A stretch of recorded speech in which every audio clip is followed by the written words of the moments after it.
तो नमस्कार dear student, welcome to Success Career. आज की इस वीडियो में आप लोग देखने वाले हैं बार्क 2023 में जो वैकेंसी निकल कर आई है स्टिपेंडरी ट्रेनिंग कैटेगरी सेकेंड के लिए, उसके टॉप 20 एमसीक्यू को। ठीक है, और ये अभी साइंस के top 20 MCQ multiple choice question जो कि बार बार विगत वर्षों में पूछे गए हैं पिछले साल, इसकी प्रैक्टिस सेट 1 को करने वाले हैं और इसकी मॉक टेस्ट आप लोगों के लिए अवेलेबल है। अगर आप मॉक टेस्ट लगाना चाहते हैं तो आप मॉक टेस्ट लगा सकते हैं। देखिए, मॉक टेस्ट के लिए यहाँ पे मॉक टेस्ट बना दिया गया है। टोटल 99 रुपये में आपको ये मॉक टेस्ट स्टेज 1 की full mock test preliminary exam के लिए मिल जाएगा।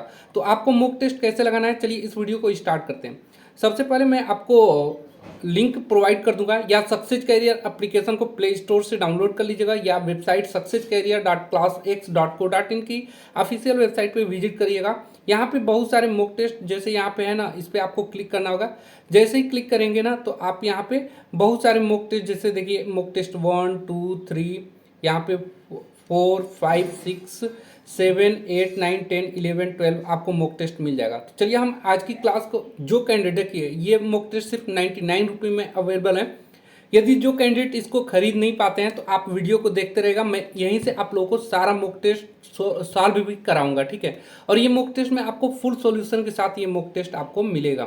तो चलिए आज की क्लास को स्टार्ट करते हैं। हम यहाँ पे सबसे पहले साइंस के टॉप 20 क्वेश्चन को करने वाले हैं। देखिए, आपको पता है कि आपका जो एग्जाम होगा प्रिलिमिनरी स्टेज फर्स्ट का, स्टिपेंडरी ट्रेनिंग कैटेगरी फर्स्ट का 60 मिनट का होगा आपका एग्जाम, जिसमें 150 क्वेश्चन पूछे जाएंगे। 50 क्वेश्चन होंगे मल्टीपल चॉइस क्वेश्चन, जिसमें 20 मैथमेटिक्स से होगा, 20 साइंस से होगा और 20 जनरल अवेयरनेस से होगा। तो इसी को ध्यान में रख के ये मॉक टेस्ट बनाया गया है। तो हम इस वीडियो में सिर्फ अभी साइंस के क्वेश्चन करेंगे, जिसमें आपको पॉजिटिव मार्क 3 रहेगा और निगेटिव मार्क क्या रहेगा, -1 का रहेगा। ठीक है, तो आपका भी एग्जाम होगा तो पॉजिटिव मार्क वो रहेगा 3 मार्क का, और निगेटिव यानी कि एक क्वेश्चन गलत होने पे 3 मार्क काट लिए जाएंगे। अब यहाँ पे मैं एग्री और कंटिन्यू पे करके क्लिक करता हूँ। तो आप लोग देखिए, जो कैंडिडेट खरीद सकते हैं खरीद कर अपनी क्लासेज स्टार्ट करिए, जो नहीं खरीद सकते हैं तो आप वीडियो को डेली मोड में देखिएगा। मैं यहाँ पे डेली बेस पे आप लोगों को क्वेश्चन कराऊंगा। यहाँ पे टॉप 20 क्वेश्चन को करने वाले हैं। सबसे पहले देखिए, पहला क्वेश्चन है, क्षार धातुओं के साथ रखा जाने वाला एकमात्र अधातु है। ठीक है, यानी कि क्षार धातुएं जो होती हैं उसके साथ एकमात्र ऐसा अधातु जो उनके साथ रखा जाता है, तो क्या है वो? फ्रेंसियम है, हाइड्रोजन है, रुबिडियम है या सीजियम है। तो देखिए, जो क्षार धातु के साथ एकमात्र अधातु रखा जाता है, ये इंपॉर्टेंट क्वेश्चन है, हाइड्रोजन। अब हाइड्रोजन के बारे में थोड़ी डिटेल हम लोग जान जाते हैं। ठीक है, थोड़ी डिटेल जान लेंगे तो आपके एग्जाम के लिए पॉइंट ऑफ व्यू से काफ़ी कुछ समझ में आ जाएगा। देखिए, हाइड्रोजन जो तत्व है क्षार धातु के साथ रखा जाने वाला एकमात्र अधातु है। हाइड्रोजन और क्षार धातुओं के आवर्त सारणी के वर्ग 1 में रखा गया है। ऐसा इसलिए किया गया है क्योंकि हाइड्रोजन और क्षार धातुएं जो हैं, दोनों के संयोजक कोष में केवल एक इलेक्ट्रॉन होने के कारण ये ऐसा किया जाता है। यदि क्षार धातुएं जैसे कि लिथियम हो गया, सोडियम हो गया, पोटेशियम हो गया, रुबिडियम हो गया, सीजियम हो गया, फ्रेंसियम हो गया, ये क्या है? सभी क्षार धातुएं हैं। और इन्हीं तत्वों में एकमात्र अधातु होता है, वो है हाइड्रोजन। तो ये आपको डिटेल पता चल गया। चलिए नेक्स्ट क्वेश्चन, दूसरे नंबर पे चलते हैं। यहाँ पे सेव नेक्स्ट करता हूँ। देखिए, दूसरा क्वेश्चन यहाँ पे साइंस का है, दिया है कि एलपीजी का सबसे पहले फुल फॉर्म आपको याद रखना है। ये भी डायरेक्टली पूछ देता है कि एलपीजी का फुल फॉर्म क्या होगा। तो liquid petroleum gas is a mixture of, किसका मिश्रण है? यहाँ पे 4 ऑप्शन दिया हुआ है, मेथेन एंड प्रोपेन, ठीक है, ethane and propane, butane propane और प्रोपेन और हेक्सेन। तो यहाँ जो करेक्ट आंसर हो जाएगा वो है ब्यूटेन और हेक्सेन, यहाँ पे करेक्ट आंसर हो जाएगा। ठीक है, किसका? एलपीजी का मिक्सर में क्या क्या होता है? ब्यूटेन और प्रोपेन होता है। अब इसकी थोड़ी डिटेल हम लोग जान लेते हैं। ठीक है, पहले तो आपको एलपीजी का फुल फॉर्म याद रखना है। एलपीजी है क्या? एलपीजी ये एक हाइड्रोकार्बन है, यानी कि हाइड्रोजन और कार्बन से मिलकर बना हुआ ये पदार्थ है। एलपीजी गैसों के अपेक्षाकृत कम दबाव पर एक द्रव में संपीड़ित किया जाता है। एलपीजी जो है प्रोपेन और ब्यूटेन का प्रतिशत भौगोलिक स्थितियों पर निर्भर करता है। ठीक है, प्रोपेन एक हाइड्रोकार्बन है जिसका रासायनिक सूत्र क्या होता है? C3H8, याद रखिएगा। प्रोपेन भी पूछ लेता है डायरेक्टली, तो उसका फार्मूला आपको याद रखना है। ठीक है, चलिए नेक्स्ट क्वेश्चन पे चलते हैं। अगला क्वेश्चन यहाँ पे चलिए दिया हुआ है तीसरे नंबर का, एक नाभिक की परमाणु संख्या किसके बराबर होती है? एक नाभिक की परमाणु संख्या किसके बराबर होती है?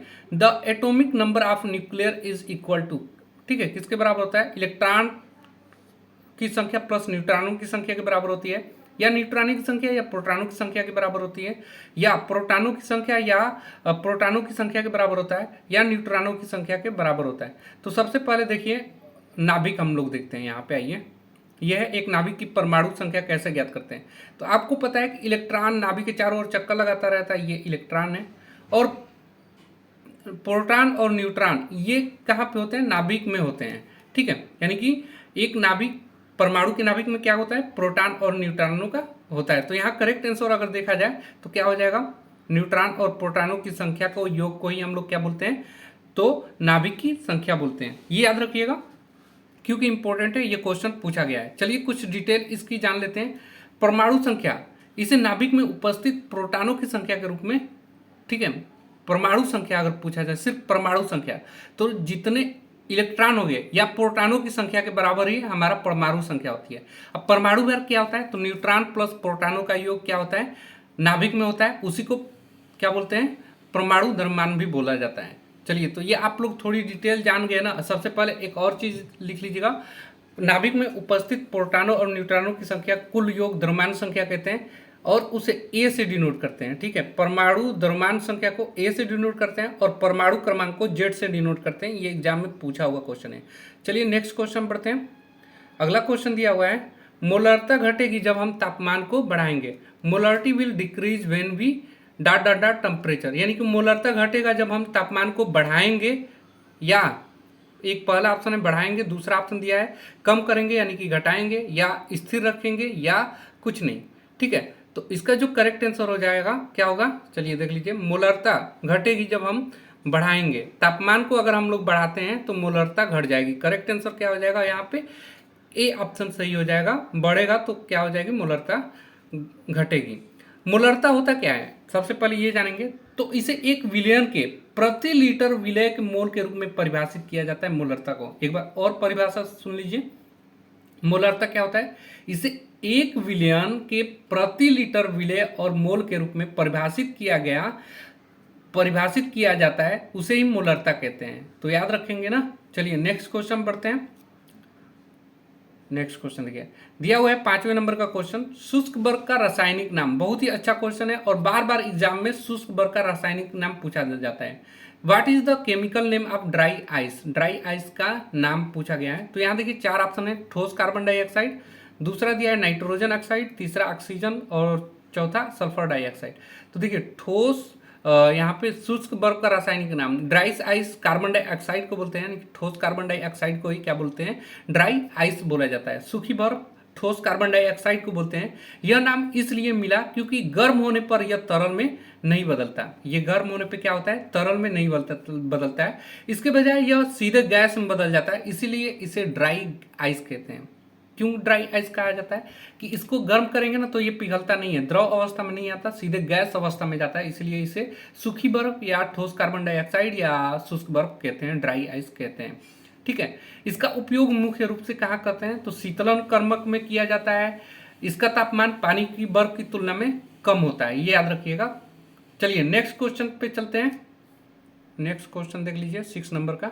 ये देखिए दिया है, उच्च 49 पर जल कम तापमान पर उबल जाता है, यानी कि water boils at lower temperature at high altitude because, यानी कि अधिक हम ऊंचाई पे जाते हैं, पहाड़ों पे जाते हैं, तो पानी की बॉइलिंग पॉइंट ऐसे नॉर्मल वायुमंडलीय ताप में कितना होता है? 100 डिग्री सेल्सियस होता है। लेकिन जब हम हाई एल्टीट्यूड पे जाएंगे, अधिक ऊंचाई पे जाते हैं, तो वहां पे क्या हो जाता है? पानी की जो बॉइलिंग क्षमता है, टेम्परेचर कम हो जाता है। क्यों कम होता है? उसका रीजन बताना है। यहाँ पे 4 ऑप्शन दिया हुआ है आपके सामने। वायु का दाब कम होता है, बाहर का तापमान कम होता है, ठीक है, और गुप्त ऊष्मा कम होती है, या उपयुक्त में से कोई नहीं। तो आपको बिल्कुल याद होना चाहिए, और ऐसे क्वेश्चन एग्जाम में बार बार पूछा जाता है। तो इसका जो करेक्ट आंसर हो जाएगा, ऊंचाई पे जाने पे क्या होता है कि वायुमंडलीय दाब कम होने के कारण, जितना हम ऊंचाई पे जाएंगे, जितना पहाड़ों पे चलते जाएंगे, वहाँ पे ऊंचाई बढ़ता जाएगा और वायुमंडलीय दाब कम होती जाएगी, जिसके कारण बॉइलिंग लोअर टेम्परेचर पे भी क्या हो जाता है? बॉयल हो जाता है, उबल जाता है। चलिए नेक्स्ट क्वेश्चन देखते हैं 7वां नंबर, ठीक है। 7वां नंबर बिल्कुल गौर से देखेंगे और इसका आंसर अगर आपको पता होगा तो बताते रहिएगा कमेंट बॉक्स में। देखिए दिया है, निम्न में से कौन सी एक ग्रीन हाउस गैस है? बहुत ही अच्छा क्वेश्चन है। यहाँ पे ऑप्शन दिया है नाइट्रोजन, कार्बन डाइऑक्साइड, आर्गन या ऑक्सीजन। बताइए कमेंट बॉक्स में 7वें का आंसर। ठीक है, मैं देख रहा हूँ। चलिए देखिए, कार्बन ग्रीन हाउस गैस किसको कहते हैं? सबसे पहले कार्बन डाइऑक्साइड गैस को ग्रीन हाउस गैस कहा जाता है। बिल्कुल याद रखिएगा। ग्रीन हाउस प्रभाव पृथ्वी के वायुमंडलीय में फंसने वाली जो ऊर्जा है, हमारी धरती को गर्म कंबल से ढकने के लिए इसे धीरे धीरे विकर्ण करती रहती है। यानी कि जो गैसें वायुमंडल में फंसी रहती हैं और ये हमारे पृथ्वी के टेम्परेचर को बढ़ा देती है, उसे ही ग्रीन हाउस प्रभाव कहते हैं। यह अपने तापमान को बनाए रखने के लिए पृथ्वी पर ग्रीन हाउस प्रभाव की प्रक्रिया है और पृथ्वी के जीवन के लिए परिपूर्ण बनाती है। ठीक है, ग्रीन हाउस गैस में जो होता है कार्बन डाइऑक्साइड, अन्य ग्रीन हाउस गैस जैसे मीथेन भी होता है, जल वाष्प होता है, नाइट्रोजन होता है, ऑक्साइड होता है, सीएफसी और ओजोन होता है। तो ये याद रखिएगा। बिल्कुल जो मैं एक्स्ट्रा पॉइंट बता रहा हूँ ना, वो भी आपको याद रखने हैं, बिल्कुल इंपॉर्टेंट होते हैं। चलिए 8वें नंबर के क्वेश्चन पे बढ़ते हैं। दिया है, क्षारक के साथ अभिक्रिया करने पर लाल लिटमस पत्र का रंग कैसा हो जाता है? ठीक है, क्षारक के साथ अभिक्रिया करने पर लाल लिटमस पत्र का जो रंग होता है कैसा होता है? यहाँ पे ऑप्शन दिया हुआ है blue colour, pink colour, remains red या बिकम कलरलेस। तो देखिए, क्षारक के साथ अभिक्रिया करने पर लिटमस का रंग कैसा हो जाता है, ये पूछा गया है। तो यहाँ देखिए, अगर हम लोग क्षारक के साथ करने पर लाल लिटमस पेपर ब्लू यानी कि नीला कलर में बदल जाता है, ये याद रखिएगा। Correct answer. क्यों बदल जाता है, कुछ उसके इंपॉर्टेंट पॉइंट है, वो आप लोग समझ लीजिए। दिया है, क्षारक लाल लिटमस पत्र के साथ अभिक्रिया करके कैसा रंग नीला कर देता है, ब्लू कलर, जैसा कि मैं अभी आप लोगों को बताया कि ये ब्लू कलर कर देता है। क्षारक एक रासायनिक पदार्थ है जो जलीय विलयन में इलेक्ट्रॉनों को मुक्त करके प्रोटॉनों को स्वीकार करते हैं। जैसे देखिए, क्षारक क्या होते हैं? जो OH आयन देते हैं, OH ऋण आयन देते हैं, वो क्या है? क्षारक हैं। ठीक है, आयनों को आकर्षित करते हैं, ये आकर्षित करते हैं। इसका स्वाद जो होता है कड़वा होता है। लाल लिटमस रंग को नीला कर देता है। यह लवण बनाने के लिए अम्ल के साथ अभिक्रिया करता है। ठीक है, ये याद रखना है। अब लिटमस पत्र किसका बना होता है? तो ये लाइकेन से बना होता है, ये भी याद रखिएगा क्योंकि पूछ लेता है। लिटमस पत्र जो होता है वो किससे बना होता है? लाइकेन से प्राप्त होता है, ये याद रखना है, इंपॉर्टेंट चीज है। अब कुछ अन्य तत्व पूछता है जो एग्जाम में, वो मैं डिस्कस कर लेता हूं। अगर पूछेगा अम्ल लाल लिटमस पेपर को कैसा कर देता है? विलयन जो होता है अम्लीय होगा, तो लाल लिटमस को लाल रखेगा और नीले लिटमस को लाल कर देगा। अम्ल जो होगा क्या करता है? अम्ल नीले लिटमस को लाल कर देता है। क्षार क्या करता है? तो क्षार लाल लिटमस को नीला कर देता है। और क्षारीय होगा तो लाल लिटमस को नीला कर देगा और नीला को नीला ही रहने देगा। तो ये याद रखिएगा। एक बार मैं आपको एक बार और रिवीजन के लिए बता देता हूँ। अम्ल नीले लिटमस को लाल कर देता है, क्षार क्या करता है? लाल लिटमस पेपर को नीला कर देता है। ये इंपॉर्टेंट पॉइंट है, याद रखना है। चलिए नेक्स्ट क्वेश्चन पे बढ़ते हैं। 8वें के बाद हो गया 9वां पॉइंट। दिया है, पीएच स्केल की सीमा क्या होती है? बिल्कुल अच्छा क्वेश्चन है। 0 से 14, 1 से 10, सबको ये मालूम है। पीएच स्केल का मान 1 से 14 तक होता है। बहुत ही इंपॉर्टेंट पॉइंट है। अब इसमें कुछ देखिए, हम कुछ इंपॉर्टेंट पॉइंट आपको बता देते हैं। जैसे एक लाइन में खींच देता हूँ, यह लाइन, ठीक है। और पता है पीएच स्केल पे 0 बीच में रहता है और 0 के बाद इधर 1 2 3 4 5 7 तक रहता है और ये ऐसे ही तो होता है, आपको ध्यान रखना है, ठीक है। चलिए तो देख लीजिए, एक मैं यहाँ पे आपको लाइन से समझा देना चाहता हूँ। 0 से लेकर 14 तक इसकी रेंज होती है पीएच स्केल की, आपको ध्यान रखना है। और बीच में 7 होता है। अगर 7 से देखिए, पीएच स्केल की सीमा 0 से कितना है? 14 तक हो गया। यदि पीएच वैल्यू, यहाँ पे मैं लिख दी हूँ, पीएच वैल्यू लेस देन 7 यानी कि 7 से कम है तो विलयन अम्लीय होगा। विलयन अम्लीय होगा यानी कि 0 से लेकर 1 2 3 4 5 6 7 रहेगा तो विलयन कैसा होगा? ये अम्लीय होगा। और 7 पे रहेगा यानी कि जब 7 रहेगा अम्लीय तो वो पीएच विलयन उदासीन हो जाएगा। तो 7 पे क्या होता है? विलयन जो होता है उदासीन होता है। 7 से अधिक यानी कि 8 9 10 11 12 13 14 तो वो क्या होगा? पीएच मान 7 से अधिक होने पे वो क्षारीय हो जाता है। पीएच की वैल्यू 7 से अधिक होगा तो वो क्षारीय, ये याद रखिएगा क्योंकि डायरेक्टली क्वेश्चन पूछता है कि पीएच वैल्यू अगर 0 है तो वो कैसा होगा, उदासीन होगा। पीएच वैल्यू अगर 7 से कम होगा तो क्या होगा, तो 7 से कम होगा तो अम्लीय, और 7 से अधिक होगा तो क्षारीय, याद रखना है। और रेंज यहाँ पे पूछा हुआ है तो रेंज क्या होगा, 0 से 14। चलिए नेक्स्ट क्वेश्चन पढ़ते हैं। यहाँ पे 10वें नंबर का क्वेश्चन दिया हुआ है, क्लोरोफार्म का रासायनिक सूत्र क्या है। बहुत ही इंपॉर्टेंट क्वेश्चन है ये भी। चलिए बताइए, CCl4 CH3, तीसरा ऑप्शन है CH4, चौथा ऑप्शन CH3OH। तो देखिए यहाँ पे क्लोरोफार्म का रासायनिक सूत्र पूछा है, बिल्कुल इंपॉर्टेंट है और इसको याद रखिएगा बाय हार्ट जैसे आपको हो जाए। CHCl3 ये क्या है, क्लोरोफार्म की सूत्र है, रासायनिक सूत्र CHCl3 होता है, ठीक है। और यहाँ पे कुछ अन्य देखेंगे तो देखिए CCl4 ये क्या होता है, कार्बन टेट्राक्लोराइड होता है, क्या होता है, कार्बन टेट्राक्लोराइड होता है। और CHCl3 क्लोरोफार्म होता है, क्लोरोफार्म का रासायनिक सूत्र है। और नीचे देखते हैं, नीचे क्या दिया हुआ है, CH4 किसका सूत्र है, तो ये मेथेन का सूत्र है। और CH3OH ये मेथेनॉल का सूत्र है, ये आपको याद रखना है। और यहाँ चारों ऑप्शन आपके लिए काफ़ी इंपॉर्टेंट है, अगर आप इनको छोड़ रहे हैं तो आप समझिए कि बहुत बड़ी भूल कर रहे हैं। ये चारों आप लोग रासायनिक सूत्र याद रखिएगा, मैंने बता दिया। चलिए नेक्स्ट क्वेश्चन पे चलते हैं, 11 नंबर के क्वेश्चन पे।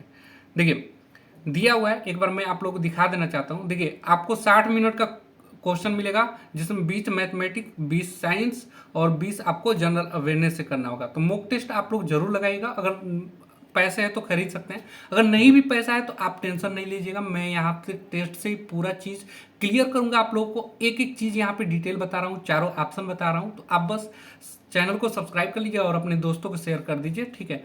देखिए मैं पैसा बिल्कुल नहीं लेता, लेकिन यहाँ पे टाइपिंग करवाने के पैसे बहुत ज़्यादा लग जाते हैं, एक एक क्वेश्चन खोजना पड़ता है, फिर टाइपराइटर को पैसे देने होते हैं, इसलिए वहाँ पे बस 99 रुपये रखा गया है।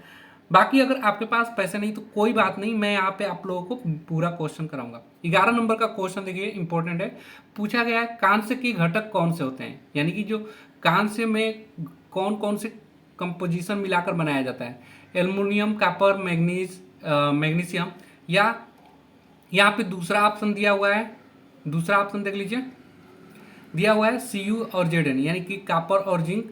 तीसरा ऑप्शन देख लेते हैं, कॉपर और टिन दिया है CuSn, और लेड और टिन दिया हुआ है। तो ऑप्शन क्या है, कांस्य के घटक कौन से होते हैं, ये पूछा गया है। तो कांस्य के जो घटक होते हैं वो याद रखिएगा, जो ब्रोंज में मिलाकर बनाया जाता है वो है कॉपर और टिन को मिलाकर बनाया जाता है। Cu और Sn, कॉपर और टिन को मिलाकर कांस्य धातु बनाया जाता है। कौन सा धातु, ब्रोंज बनाया जाता है, यहाँ पे याद रखिएगा, इंपॉर्टेंट क्वेश्चन है। चलिए एक मिश्र धातु, मिश्र धातु क्या होती है, सबसे पहले देखिए मिश्र धातु ही एक प्रकार के जिसमें 2 या 2 से अधिक धातुओं को मिला दिया जाए वो मिश्र धातु कहलाता है। एक मिश्र धातु 2 या 2 से अधिक धातु हो, ये एक धातु और एक गैर धातु के एक समरूप मिश्रण बना दिया जाता है, उसी को कहते हैं मिश्र धातु, ठीक है। कॉपर और जिंक, जैसे यहाँ पे दिया हुआ है ना, कॉपर और जिंक, इससे क्या बनता है, तो इससे पीतल बनता है। क्या बनता है, पीतल, याद रखिएगा। कॉपर और जिंक से क्या बनता है, पीतल बनता है, पीतल मिश्र धातु बनती है।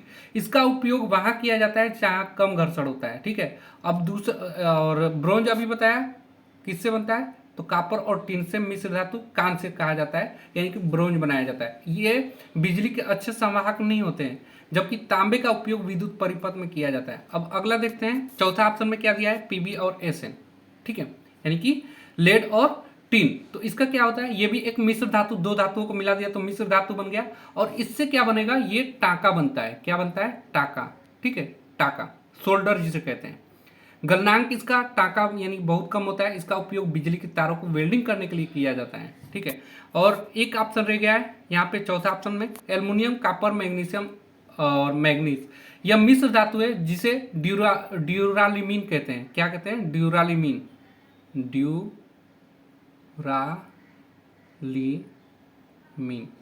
ठीक है, याद रखिएगा, आप लोग लिख लीजिएगा थोड़ी राइटिंग।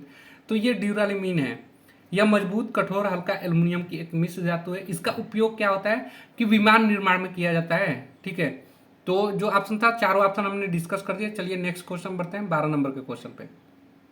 देखिए 12 नंबर के क्वेश्चन आपके सामने है, पढ़िए और इसका आंसर दीजिए। दिया है कि निम्नलिखित में से कौन सा प्राकृतिक तत्व उच्चतम विद्युत चालकता प्रदर्शित करता है। उच्चतम विद्युत चालकता क्या, नेचुरल एलिमेंट जो है exhibit the highest electric conductivity, यानी कि उच्चतम विद्युत चालकता दर्शाता है। सिल्वर, गोल्ड, कॉपर या एल्युमिनियम, 4 ऑप्शन दिया हुआ है। तो सबसे ज़्यादा विद्युत की उच्च चालकता किस में होती है, तो सबसे ज़्यादा विद्युत की उच्च चालकता होती है वो है सिल्वर। आपको याद रखना है, सिल्वर जो धातु होती है ये उच्च विद्युत चालकता दर्शाता है। चलिए कुछ और डिटेल देख लेते हैं। विद्युत चालकता क्या होती है, बिजली की संचालक करने के लिए की सामग्री की जो क्षमता होती है वही क्या होता है, चालकता है। जिस धातु से, जिस पदार्थ से विद्युत एक स्थान से दूसरे स्थान तक चला जाए वो क्या होता है, विद्युत की चालकता कहलाती है। आमतौर पे धातुएं जो होती हैं गैर धातुओं से बेहतर आचरण करती हैं, यानी कि बहुत ही अच्छी तरीके से चलती हैं। चलिए आगे का क्वेश्चन देखते हैं।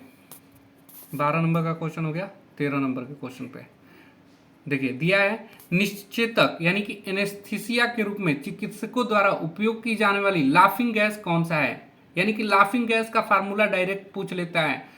तो नाइट्रोजन को एन से नाइट्रोजन ऑक्साइड को कहते हैं, या नाइट्रस ऑक्साइड को कहते हैं, या नाइट्रोजन डाइऑक्साइड को कहते हैं।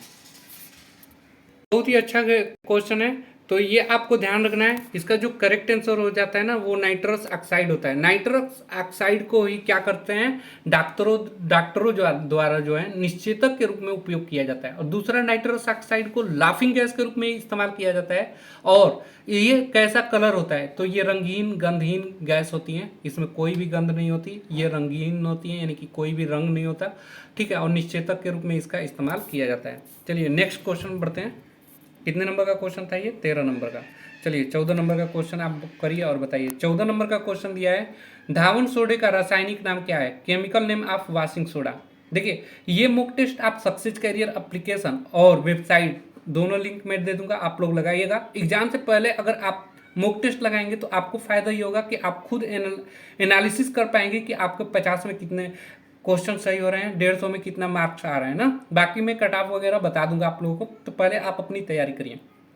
देखिए धावन सोडे का रासायनिक नाम क्या है, sodium chloride, sodium hydrogen carbonate, sodium carbonate, sodium hydro oxide, ठीक है।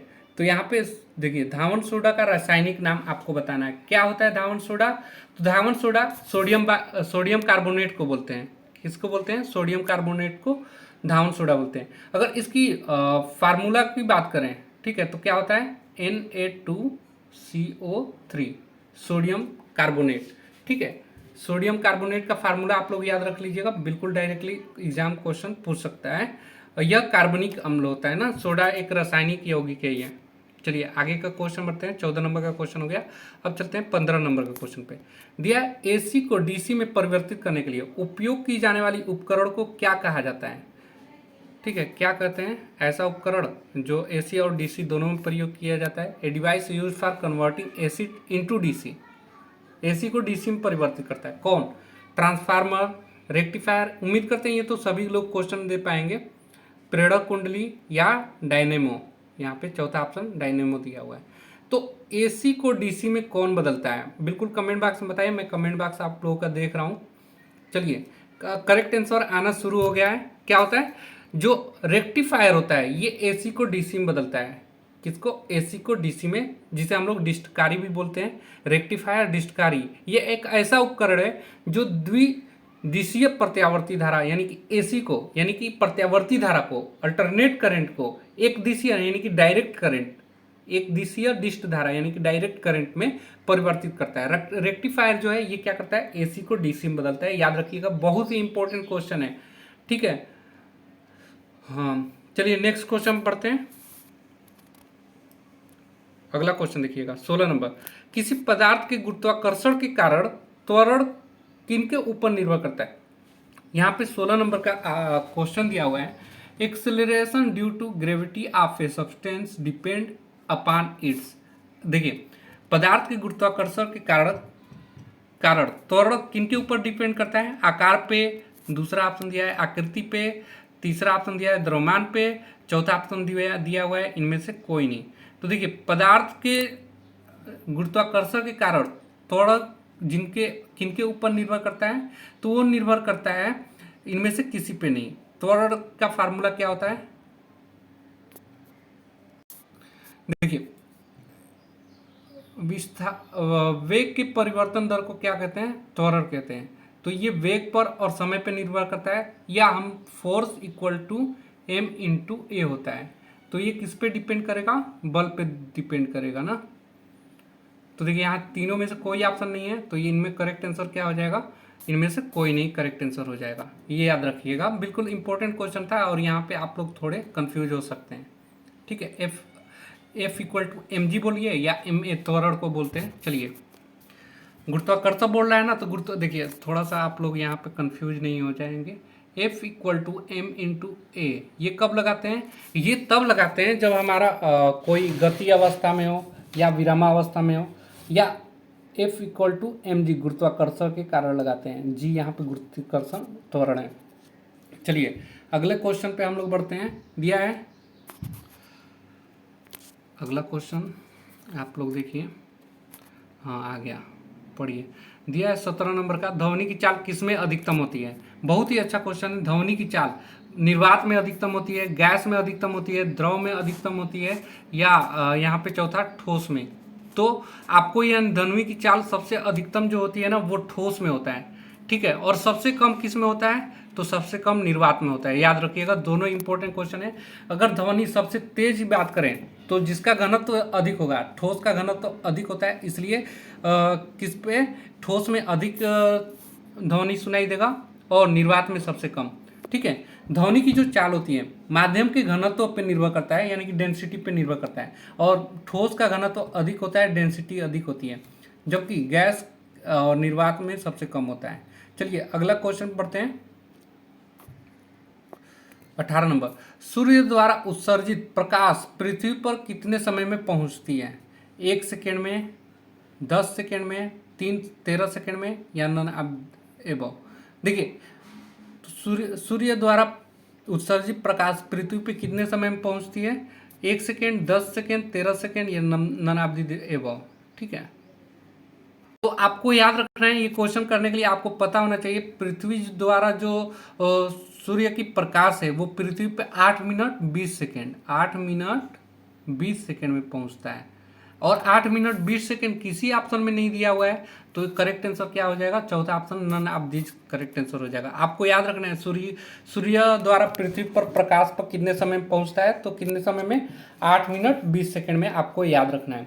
और एक चीज याद रखना है, सूर्य द्वारा उत्सर्जित 8 मिनट 20 सेकेंड में तो आता ही आता है। सूर्य से जो ऊर्जा पृथ्वी पर पहुंचती है ये सौर विकिरण के रूप में आती है। सौर विकिरण प्रकाश में क्या होता है? एक दोहरी प्रकृति होती है, तरंग और कण दोनों रूप में व्यवहार करते हैं ये दोनों। चलिए नेक्स्ट क्वेश्चन पढ़ते हैं हम लोग। अगला क्वेश्चन 18 हो गया और 2 क्वेश्चन रह गए हैं। चलिए 19 नंबर का क्वेश्चन देखिए। दिया है, हमें भोजन से मिलने वाली ऊर्जा किस रूप में मापा जाता है? हमें भोजन से मिलने वाली ऊर्जा को किस रूप में मापते हैं? कैलोरी में, केल्विन में, फैट में, एम्पियर में? तो देखिए, हमें जो ऊर्जा भोजन द्वारा ऊर्जा मिलता है वो कैलोरी में मापते हैं। बहुत ही अच्छा क्वेश्चन था और ये क्वेश्चन कहीं ना कहीं पूछा गया है। केल्विन इसका ऑप्शन नहीं होगा। केल्विन किस में मापते हैं? टेम्परेचर को मापते हैं। फैट चर्बी होती है। एम्पियर को, करंट को एम्पियर में नापा जाता है। ठीक है, चलिए आगे के क्वेश्चन को देखते हैं। ये देखिए 19 नंबर क्वेश्चन हो गया। 20 नंबर अब दिया है, निम्नलिखित में से कौन सी ऊर्जा की इकाई नहीं है? कैलोरी, कैलोरी ऑप्शन दिया हुआ है। दूसरा ऑप्शन दिया हुआ है बीटीयू, किलोवाट और फोन, किलोवाट घंटा। तो देखिए किलोवाट घंटा, बीटीयू और कैलोरी, कैलोरी ये सभी क्या हैं? एनर्जी के मात्रक हैं। लेकिन यहाँ पे जो फोन ऑप्शन दिया हुआ है ना, चौथा ऑप्शन फोन, ये क्या है? ये ऊर्जा की इकाई नहीं है। तो डी ऑप्शन यहाँ पे गलत हो जाएगा, यानी कि सही हो जाएगा। यहाँ पूछा है कौन नहीं है, तो नहीं है, ऊर्जा की इकाई नहीं है फोन। ठीक है, यहाँ पे डी ऑप्शन सही हो जाएगा। तो इस प्रकार हम लोग साइंस के 20 क्वेश्चन कर लिए। अभी आपको मैथमेटिक्स के प्रैक्टिस सेट 1 में मैं मैथमेटिक्स के भी क्वेश्चन कराएंगे। अगर देखिए एक बात यहाँ पे थोड़ा सा ध्यान रखेंगे, यहाँ पे देखिए 50-50 की सेट बनाई गई है। 20 मैथमेटिक्स से, 20 साइंस से, 20 जनरल अवेयरनेस से। अगर आप यहाँ से देखेंगे तो देखिए ये मैं निकाल दिया, इसको थोड़ा साइड कर दे रहा हूँ। यहाँ पे देखिए मैथमेटिक्स से एक क्वेश्चन, 20 क्वेश्चन है। देखिए 19 एक 20 एक टच किया गया है क्वेश्चन। यहाँ पे साइंस में 18 एक 19 एक 20 क्वेश्चन है। फिर यहाँ पे जनरल अवेयरनेस में 10 क्वेश्चन है। ठीक है, यहाँ पे अगर आपको पूरा मॉक टेस्ट लगाना होगा तो आप चाहें तो सक्सेस कैरियर एप्लीकेशन या सक्सेस कैरियर डॉट classx.co.in पर से आप ये परचेज करके मॉक टेस्ट लगा सकते हैं। अगर आपके पास पैसे नहीं है तो मैं मॉक टेस्ट यहाँ पे सॉल्व करवा रहा हूँ, आप देखिए, उसका नोट्स बनाइए, सारी चीज़ आप करेंगे, आपको तैयारी होगी। बिल्कुल बेहतरीन तैयारी के लिए आप लोग मॉक टेस्ट लगाइएगा। और ये वीडियो डेली बेसिस पे जो लोग मॉक टेस्ट लिए हैं, जो नहीं भी लिए हैं, ये टेस्ट आप लोगों को देखना है, क्योंकि एक्स्ट्रा चीज़ें आपको पता चलेंगी। और ये मॉक टेस्ट में आपको जो सॉल्यूशन है ना, पूरी फुल सॉल्यूशन के साथ दिया जा गया है। तो आज के लिए वीडियो में इतना ही। वीडियो हेल्पफुल होगा तो लाइक कर दीजिएगा, और चैनल पे पहली बार होंगे तो चैनल को सब्सक्राइब कर दीजिएगा। Thanks for watching this video guys. मिलेंगे नेक्स्ट वीडियो में, तब तक के लिए बाय, जय हिंद।